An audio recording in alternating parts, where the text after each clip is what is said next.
Hello, everyone. I am Matthew Allen, and welcome back to another What a Thought podcast episode 27. That's so crazy. That's so insane. Uh, I fear when 100 hits. I really do. Triple digits is a fearful number. I was just taking a gander at my YouTube channel and realized that currently, as of today, funny number, 666 gaming videos have gone up. Now, that number is a little inflated, as you might have noticed, and that is due to the posting of things like past streams over these past couple months. So that's at least 8, somewhere between 4 to 8 videos a month, sometimes more, especially now that the summer has rolled around.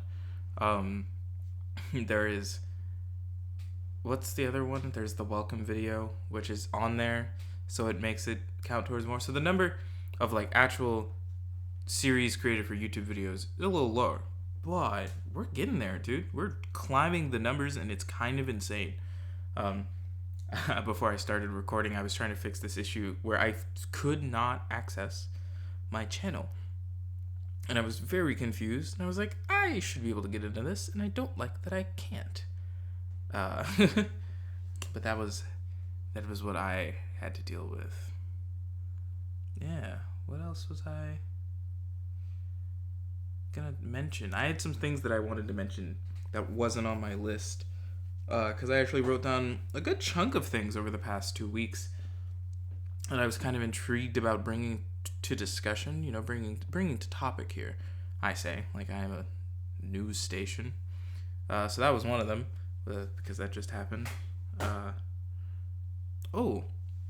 started watching everything. Obi-Wan. That's been a lot of fun.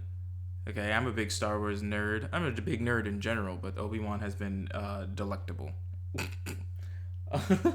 There's no better way to put it. I have some questions for them about the choices they've made. Having finished Jedi Fallen Order, I was like, there's definitely a nice segment in here that feels a lot like what just occurred in the end of that game in the most recent episode, and I thought that was odd, but to each their own, I guess. To each for every masterpiece there is a copy, as people would say. I watched that. I saw the first episode of Miss Marvel. I know people just everywhere have had their weird, divisive feelings about Miss Marvel, about like the changes that have been made between like her OG original character in like the comics and her. I think it's fine. If anyone wants the justification of why I think it's fine, shoot me a message. I'll write it down. I'll write down a full-fledged, like proper in-depth research thought set for you, rather than just me saying it's fine. I will do that if that's something someone wants to hear. And then I also caught up on The Boys season 3. Now, I didn't get to see any of Diabolical, the animated one, and I really wanted to see Diabolical, but I didn't. But I've caught up on season 3, and oh boy, it's a doozy. It's a doozy. It's going a little crazy. And I can't really say much without spoiling anything, but I can say this. The first episode had an homage to the famous joking theory of the past 3 years about Ant-Man going up Thanos' butt. And I've never wished I didn't have eyes more. Someone had to write that. Someone had to animate that. They had to put a human being in a green screen room to capture that effect of what they did. If you want to know what I'm talking about, go watch it. You can take your guesses based off of what I said about an Ant-Man up the butt theory. It's pretty equivalent and pretty gruesome. And was quite the way to start the series. Well, I got those things out of the way. Those are the ones I didn't... Nope, there was one more. Almost forgot. SoundCloud rappers. That's the one.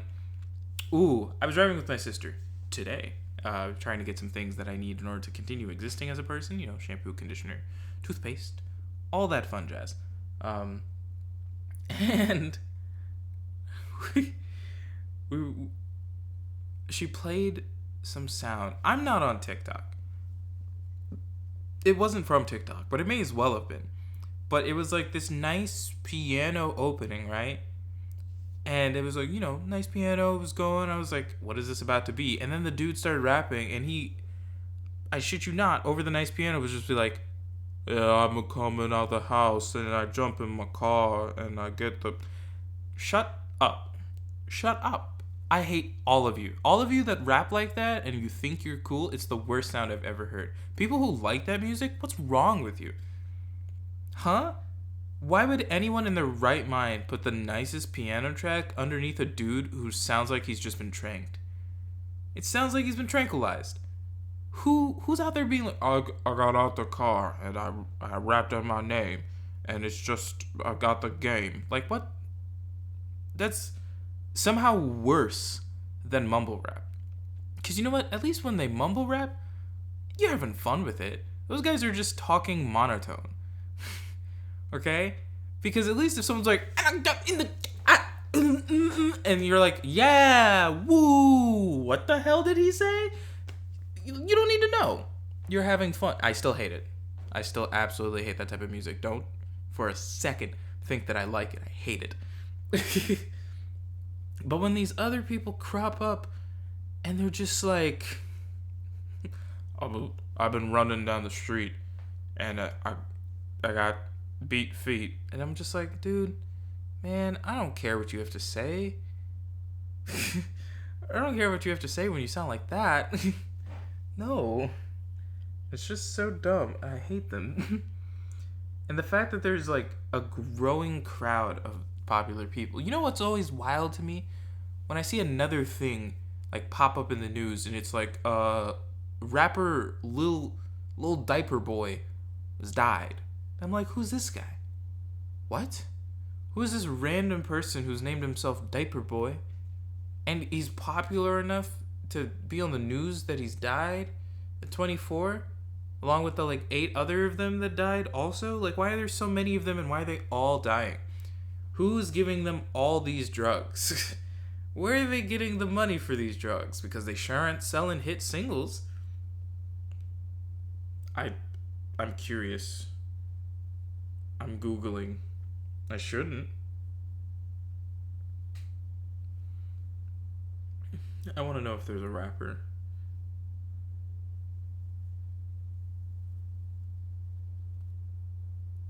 Oh, no. Okay. I just wanted to make sure there wasn't actually a rapper named Lil Diaper Boy, because that would have been the funniest thing in the world. There's apparently one named Lil Baby. And someone in mentioning that one said, what should my name be? Lil Diaper Boy? Lil Bedwetter? Lil Chubsy Wubsy? Lil Mommy's Boy? And I think those are all hilarious because someone along the way is going to choose those as their names. And I think that's foolhardy. That's absolutely foolhardy. Choose a better name. You know whose names get remembered? Not those. Good ones. You know why everyone likes Kid Cudi? Because it's a good name. J. Cole? That's iconic. I don't even know what the man's first name is. I just know it's a J. But I don't even need to know what the first name is because I think that's a cool name. And he makes good music. Way better than those mumble rappers and those SoundCloud rappers. God, if you're going to put a piano track underneath you, at least have some emotion. Tell a story. Man, tell a story. I want to hear the tale. I don't want to know about how you got up I got out the bed and I stumbled on the 6th. Like, no. Gosh, I hate them so much. Ridiculous. I think I have one more from memory to give to you guys today. And that is about... What's her name? I don't remember her real name. It's Dwayne The Rock Johnson's daughter. So give me 30 seconds to Google Dwayne Johnson. So I think it's Simone.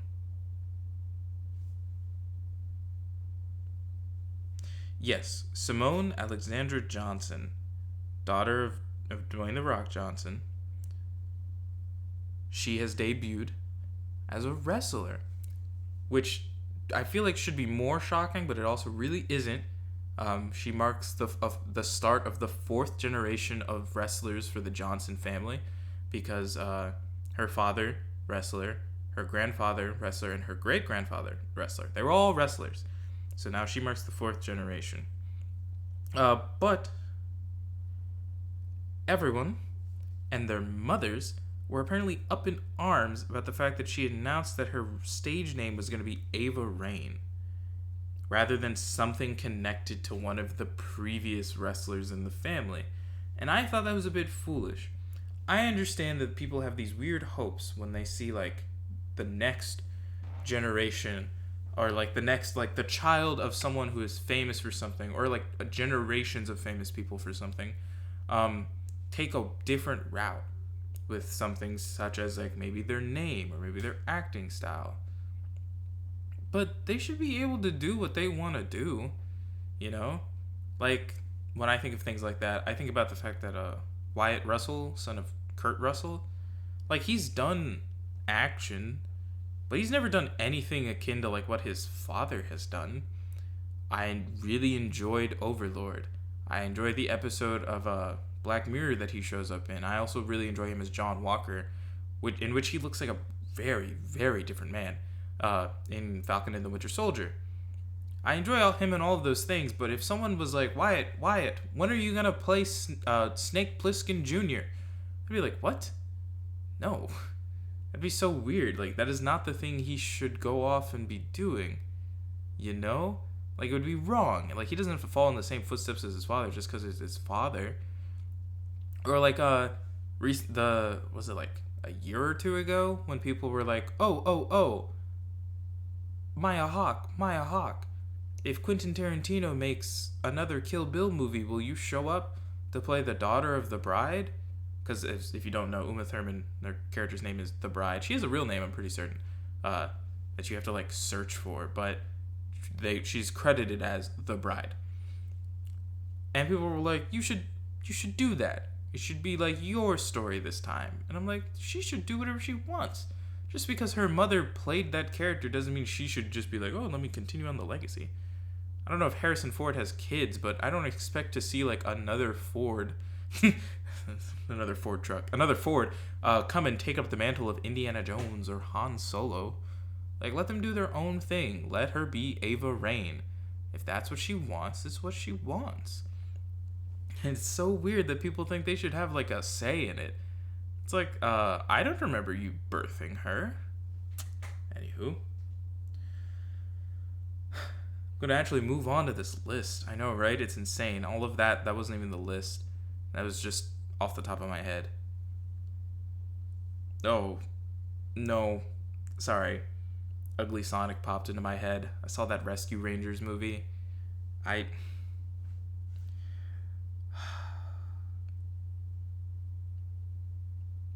He haunts my nightmares. Those teeth, those human teeth in his mouth, haunt me every day.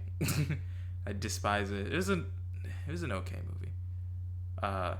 I really wish they had gotten the rights, which is weird because it's the same company, but they should have been able to get the rights to make the villain Jar Jar Binks instead of Peter Pan.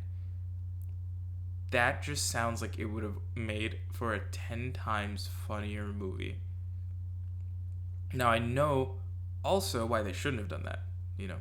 Hey, fun fact. Sorry if you didn't see the movie. Don't know why you wanted to. Peter Pan is the villain. It's this whole premise about old cartoon characters going missing, and apparently they're being shipped off and turned into bootlegs. They're being turned into, like, bootleg versions of movies they were in. It's very goofy. But, and I don't remember his name. I just know he likes cheese, which is apparently an addiction his character has in real life, not just a thing for the show. Oh my god. Cheese. he gets taken. Chippendale or like we gotta help our friend. Blah blah blah. That's the whole plot. But yeah, Ugly Sonic is there. Peter Pan is the villain. I would have loved to see Jar Jar. Oh right, I was gonna say why Jar Jar shouldn't have been the villain. Due to how the Star Wars fan base treated the actor who portrayed Jar Jar in the prequel movies, like the death threats and the hate. They gave a lot of hate to everyone that was not Ewan McGregor. Okay, the Jar Jar actor, was it Christopher Lloyd? I don't remember the name of the child actor who plays young Anakin. And then, what is his name? Oh, I just blanked out really hard. It's something with Hayden Christensen. Hayden Christensen, who then played, I don't know, teen/adult Anakin. Oh my gosh. They were coming for that man's throat for like the past 15 years up until the sequel trilogy came out and butchered Star Wars even more. But yeah, with the amount of hate, death threats, and tomfoolery that those actors got, I think it's quite understandable that Jar Jar should not have been the villain. Not at all. I did enjoy the Axeman, voiced and facial modeled after Seth Rogen, which made me uncomfortable. There's a nice little cameo where he like a bunch of other hymns show up, and I like characters voiced by Seth Rogen, and they laugh at him for having like the Polar Express dead eyes, which, hey, still a bit of an issue in animation like that. I'll get to that in a second, but we're getting better about it.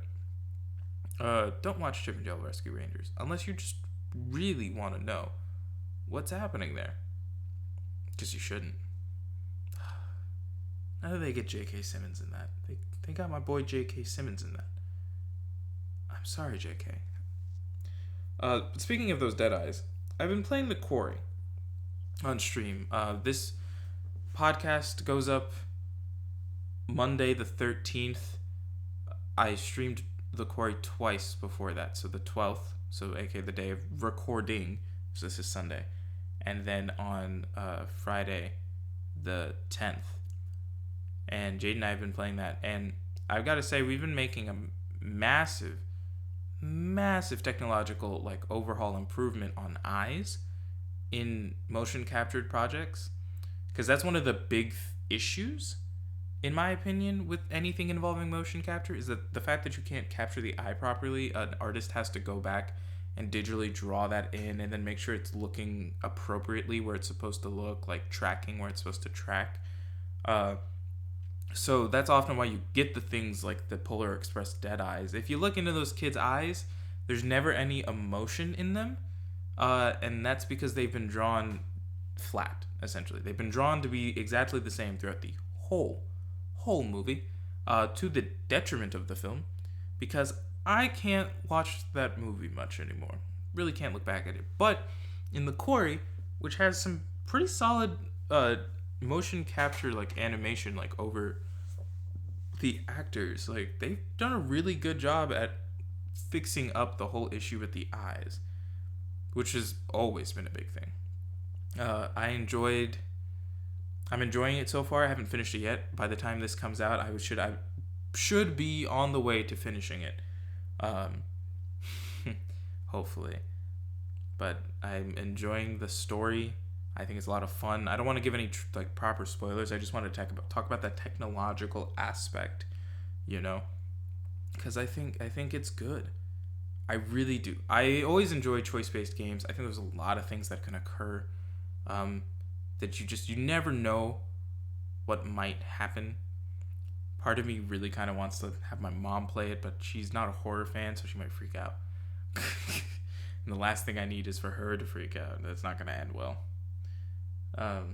Especially because I'm playing on a new console.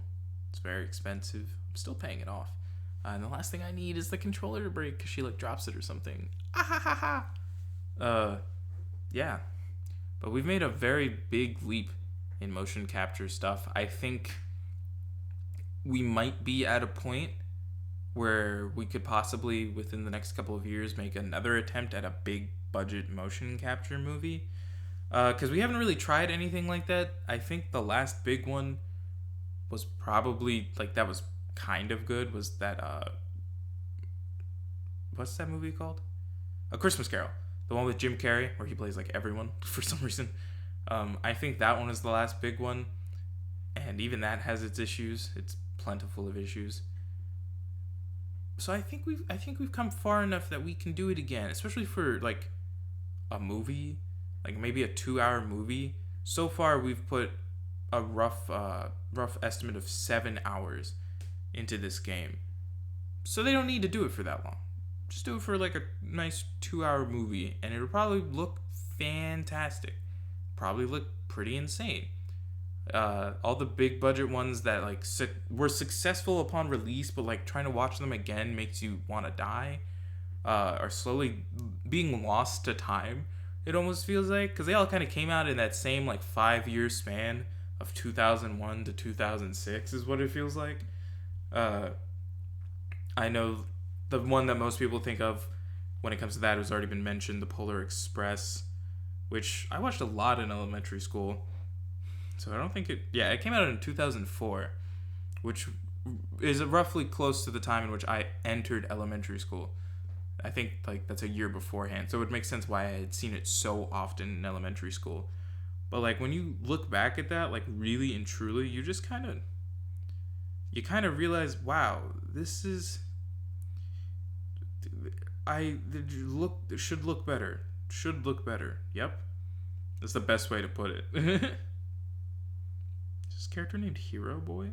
That's so funny. And then like one of the other big ones, which someone brought up, and it hurts me because I don't ever like to rethink about it, because the only character I can remember looking good is Angelina Jolie, and everyone else always made me question. I was like, is this animated? Is this live action? I need answers. And that was Beowulf, which falls out of my little range that I had. So it's like a 6-year range because that's 2007. That was like the last big one. Robert Zemeckis? You directed that? That's the guy who did Back to the Future. Insane.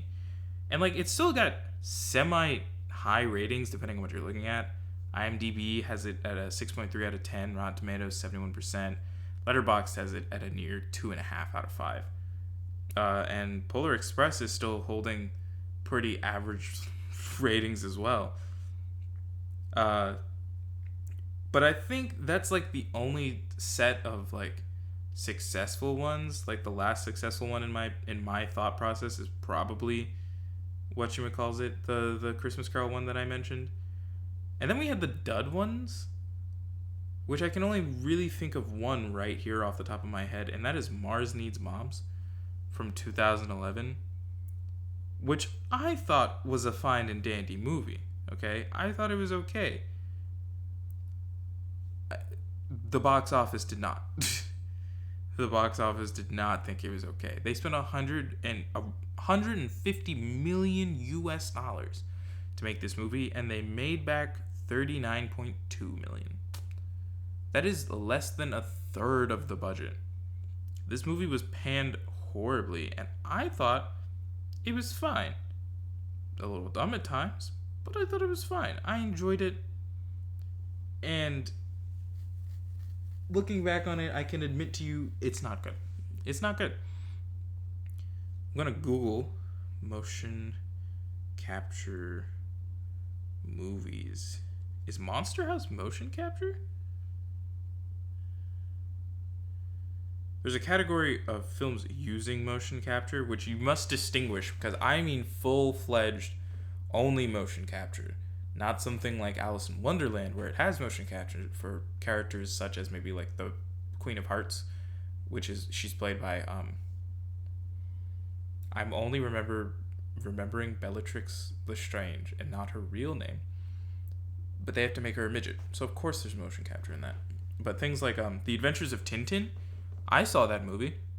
That animation hurt me, because I was like, I know this is motion capture, but it all feels wrong. I was like, it still feels like they're doing more than they should be able to do, even though it's animated, which was a weird feeling to get from that movie. There's a lot of what are these called again? What do you call those again? Superhero movies. There's a lot of superhero movies in here, which like makes sense. But I'm just cats. I forgot about cats. I forgot that's motion capture. Oh god. My eyeballs had to read it. No. God. I hate that. Oh, and there's such like good big named movies involving motion capture. But I'm talking about like the Beowulf, where it's all motion capture, baby. All motion. Final Fantasy VII, Advent Children, and The Spirits Within. Guys, Advent Children is a bad movie, but it's fun. Spirits Within is just garbage. Oh my word. So bad that they kicked out the man who was essentially the pioneer of the Final Fantasy franchise when it came out. And that was a long time ago, because Spirits Within came out in 2001. 2001. The man created the franchise and they booted him because the movie was so bad. And I think that's hilarious. And it's motion captured, so it looks like garbage by today's standards now. You only want to go watch it for maybe Steve Buscemi, who's voicing a character in it for some reason. That's right. It's so, oh god. And I know the motion capture on those ones is a weird set too, because it's like it is and it isn't, and it's just you know. What else is in here? I'm just kind of reading through this list, seeing like if anything pops out that hurts me just a little bit. No. There's Mars Needs Moms.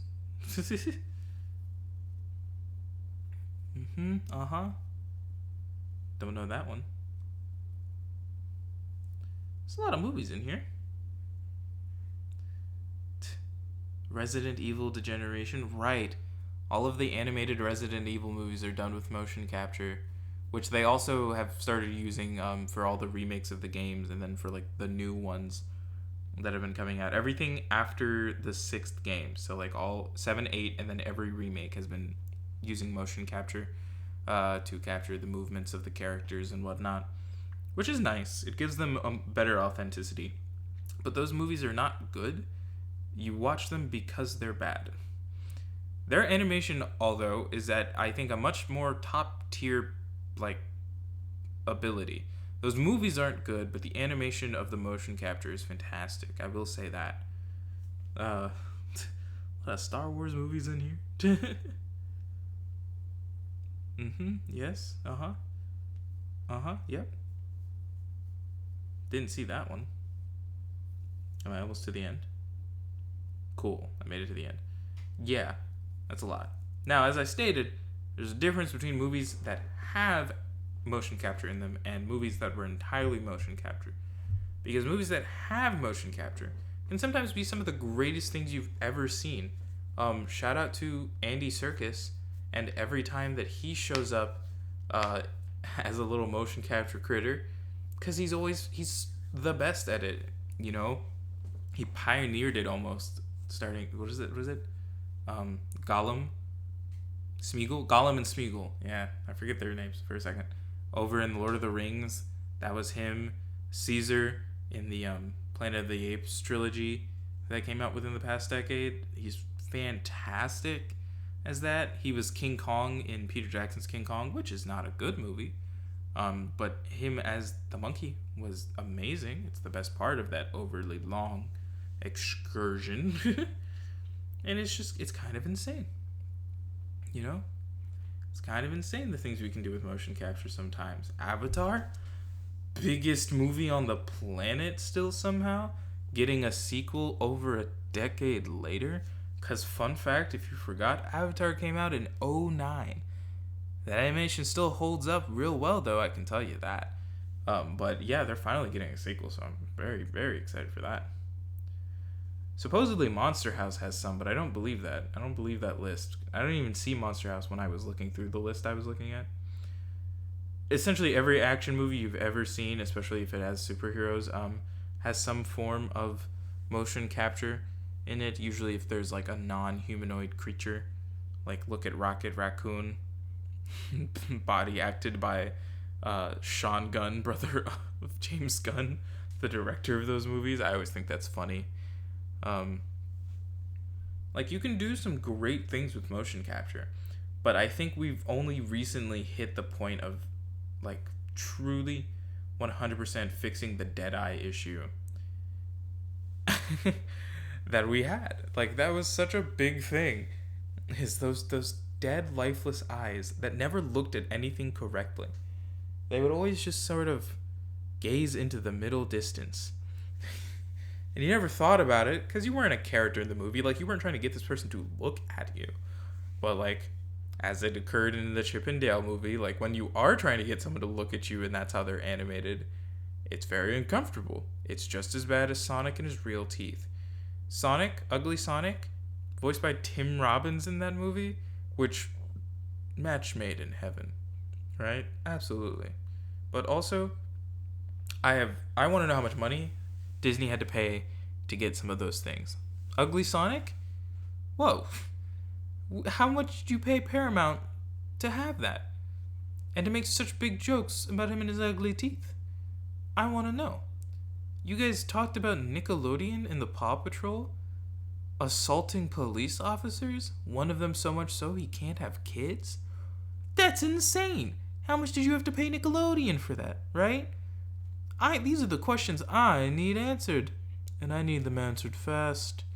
Oh, Ugly Sonic. That's gonna end up being the title. It's just Ugly Sonic and his human teeth, and it's just gonna burn into my retinas. I'll have to see it every day. All right. We should not have pop covers of musical songs. That is the truth. We shouldn't. We really shouldn't. What do I mean by that? So, it hasn't occurred as much with older musicals. And this isn't to be confused about like jukebox musicals. I think Disney has been the bigger culprit of this in the past decade. And I think it's weird. But they'll put out like their, big movie musical. I'm going to use these two examples real quick. Frozen 2, Into the Unknown. That's the name of the song. And then How Far I'll Go is the name of the song from Moana. So those two movies, those are both musicals. They have they have a good chunk of songs, not a lot of songs, but they have a good amount of songs in them. And they have beautiful performances of those numbers from those characters in there. But we've started this weird trend where we let pop singers suddenly just sing a version of the song, and that is like the face of the song for radio stations. I don't know who's singing the How Far I'll Go cover that I always hear when I walk into Ross, which irks me. But it's always in there. It's always playing in there. But sometimes I just want to hear the musical version. I like the way it's done. It doesn't have to be so over the top because it's a radio piece. It doesn't feel like someone's really reaching for like an audience that they shouldn't have. Or especially during the winter months when you would hear, at least this past winter, I heard Into the Unknown so many times. I've never seen that movie. I don't want to see that movie, but I've heard that song so goddamn often. And hey man, I like Panic at the Disco. I've got the entire discography of Panic at the Disco, and I'm looking forward to Viva Las Vengeance.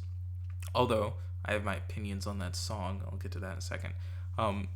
But every time I have to hear Brendan Urie go and hit those high notes, I want to shoot myself.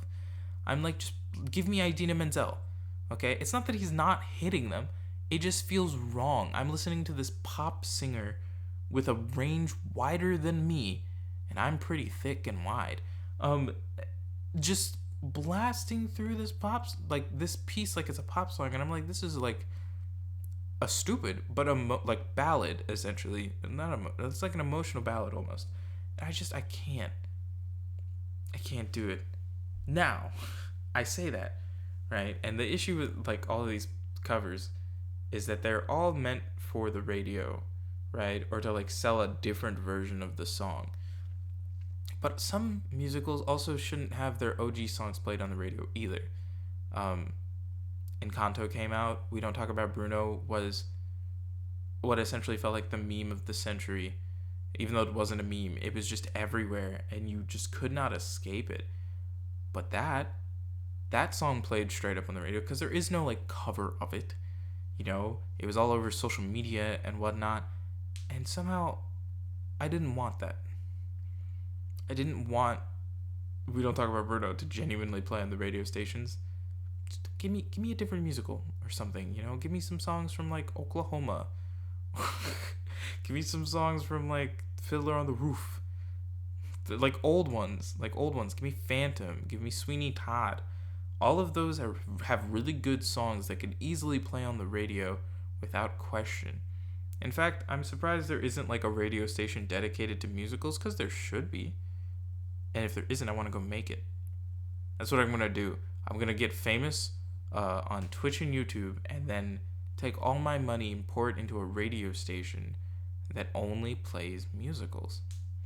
Wouldn't that be the most foolish thing I could ever do with my life? Okay. Viva Las Vengeance, because I mentioned it. I'd like to say, as I said, I like Panic at the Disco. Okay? But I know that it's just Brendan Urie. I know that it's just Brendan now. There's no one else. There's no one else that's there with him. It's just Brendan. I need to know why Viva Las Vengeance sounds like if Fall Out Boy wrote a Panic at the Disco song. If you haven't heard it, go listen.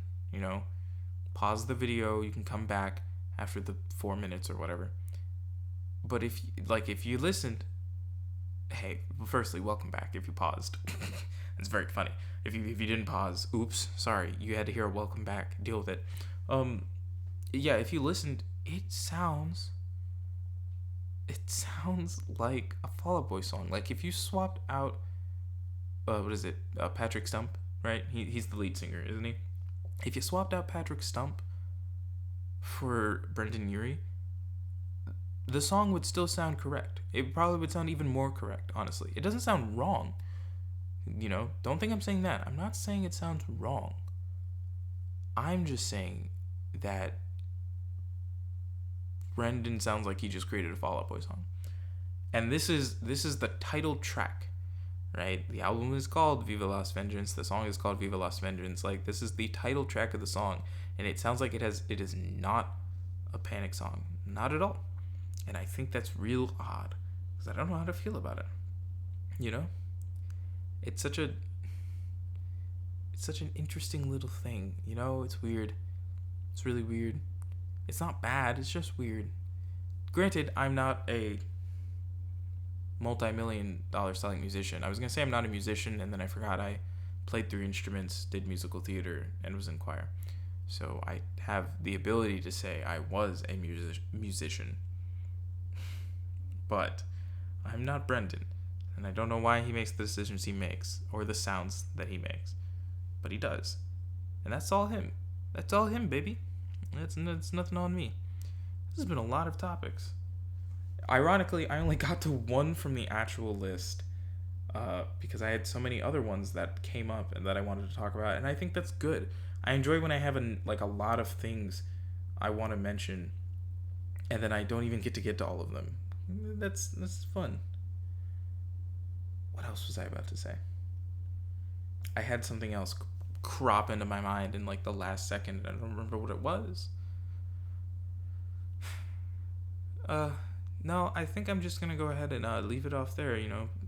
40 minutes. It's fine.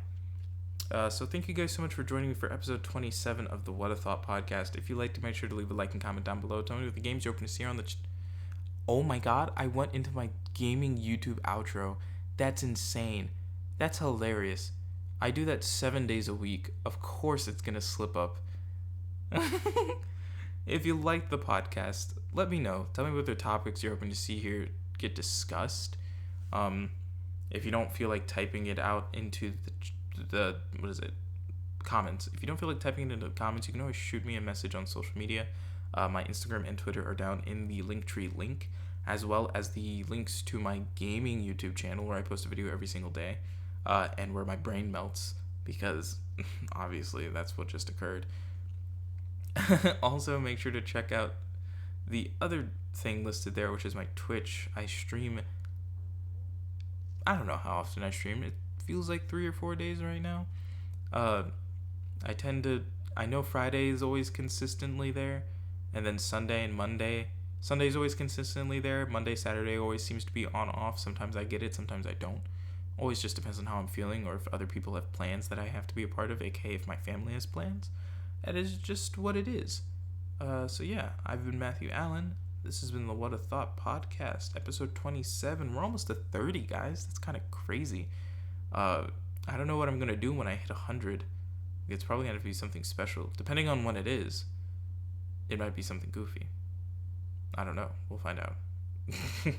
But yeah, thank you guys so much for listening, and I'll see all of you for What a Book next week.